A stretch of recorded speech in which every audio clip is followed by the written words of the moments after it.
Welcome back, everybody. Tombstone by Tenere turned into Bisbee by Tenere. So we did Tombstone yesterday for the Wyatt Earp Day. Checked it out. It's pretty cool. Pretty good participation. Some of it's a little bit slapstick, kind of goofy, but obviously it was a cool event. A lot of people dressed in period-specific garb, which is really cool to see. A lot of participation in that regard. Thought I'd shoot down to Bisbee. Tombstone was kind of a one-day deal. I was there for about 5-6 hours, so I got to see that kind of the whole town, see most of the shows. $10 here, $10 there. A couple of huckleberry saltwater taffies, or whatever they call them. A couple bucks there too. Ate at Big Nose Kate's, Doc Holliday's Gal Pals restaurant there. Went down in the bottom of that, got to see kind of some of the old history inside the building. Was kind of cool.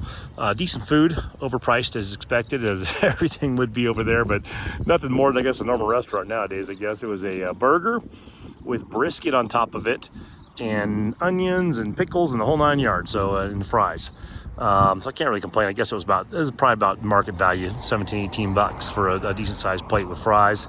And I just had a water to drink. I'm not a drinker, but yeah, I enjoyed it. But yeah, so we're out of Tombstone, and now we are over in Bisbee. We're checking this out. So there's a mutual kind of acquaintance in the motorcycle industry, a guy and a gal that own a small hotel over here. I wanted to go check out and for future usage. And then I've gone through this town a couple times before. I've never really spent any time here.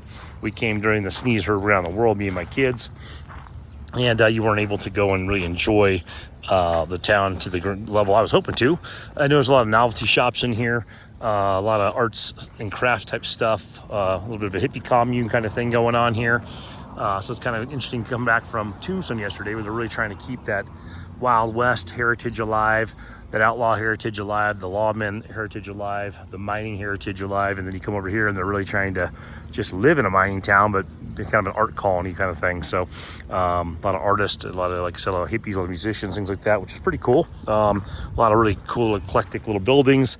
I like the structures over here. So anything historic wise, I just like to go look at. Oh, look at this big ass something or other plant. I like looking at the old structures. It just blows my mind that some of the stuff's still standing.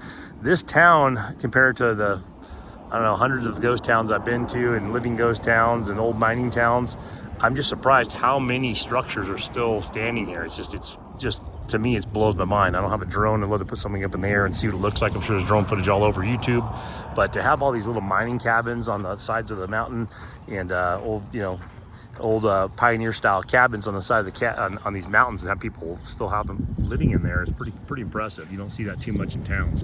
Typically all the stuff on the outskirts like this would just be gone by now, ransacked, falling down the hill, in pieces. Regardless if it was 100 years old, 150, 200 years old, doesn't matter. I mean, typically you just don't see a lot of that stuff. These smaller buildings on the sides of these mountaintops. It's pretty neat that people actually still live in those things. They resurrected those to some degree over the course of some sort of lifetime. I'm not sure what the time lapse is on this town. As usual, this trip's been a cornucopia of non-historical dates and facts. So I'm not really looking for that, but I mean, yeah, I'm just impressed that, like, when you drive down this town, down this main strip here, it just feels so tiny and quaint with these massive buildings. It's weird, like they didn't make the road a little wider because they didn't need to back then, but it just has that real cool old school charm to it, obviously, that feel. But the structures are awesome in there, but I'm just really impressed with all these little structures that people live in. People turn into Airbnbs and hotels and whatever weekend getaways.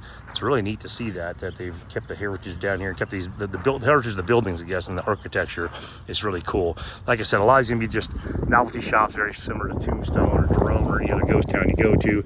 Walk in and see a Chinese finger trip, a yo-yo, some magic beans, some candy, and some keychains. So that's a little bit deflating, but there's a room and a place for all that. People do buy that kind of stuff. People that come in that want to just come in here and visit. I was at Tombstone right at 5 when they were closing yesterday, most of the shops, and I heard people rushing to get like a keychain, some sort of souvenir for a friend or a family member or for themselves. So that stuff has a place. People do want to buy that stuff. But yeah, I mean, look at the structures. I mean, just on top of each other and just on the side of this mountain. That old one just like all rusted out, but still someone's occupying that.